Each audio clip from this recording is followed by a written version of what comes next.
కృపావాక్యం వింటున్న మీ అందరికీ ప్రభుపేట వందనాలు. పరిశుద్ధ బైబిల్లో నుండి ఒక వచనాన్ని మనము చదువుకుందాము.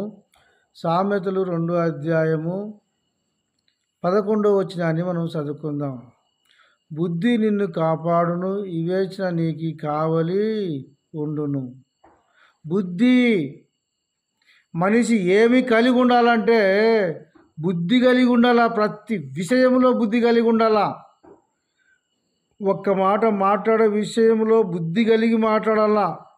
పని చేసే విషయంలో బుద్ధి కలిగి పని చేయాలా. ఏ కార్యమును చేపట్టినా బుద్ధి కలిగి ఆ కార్యమును చేపట్టాలా. బుద్ధి లేకపోతే మాత్రము ఆ కార్యము సక్సెస్ కాదు. రోడ్డు దాటాలన్నా కూడా నువ్వు బుద్ధి కలిగి ఆ రోడ్డు దాటాలా. ఈ వాక్యం వింటున్న నీవు కూడా బుద్ధి కలిగి నువ్వు ప్రవర్తించు.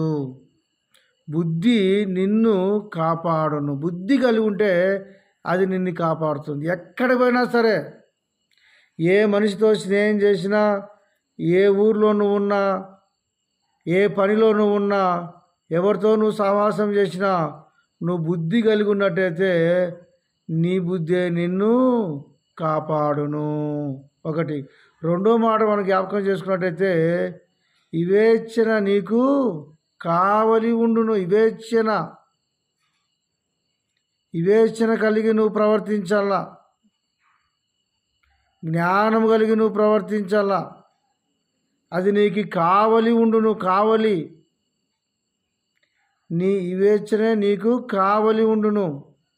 అలాగ నువ్వు ప్రవర్తించాలని దేవుని యొక్క వాక్యం సెలవిస్తుంది. వివేచన కలిగి ఉండు, అది నిన్ను కావలి కాయును. ఇక్కడ మనం 2 మాటలు వింటున్నాం. ఒకటి, బుద్ధి నిన్ను కాపాడును. బుద్ధి, నీకు మంచి బుద్ధి ఉంటే అదే నిన్ను కాపాడుతుంది. మంచి బుద్ధి కలిగి ఉన్నట్టయితే అందరూ నీకు స్నేహితులుగా ఉంటారు. అందరూ నీకు ప్రేమించేవారుగా ఉంటారు. కాబట్టి నువ్వు మొదటి మాట జ్ఞాపకం చేసుకున్నట్టయితే బుద్ధి నిన్ను కాపాడును.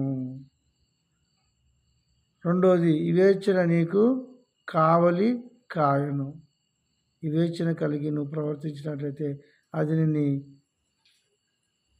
కాస్తుంది, అది నిన్ను కాపాడుతుంది.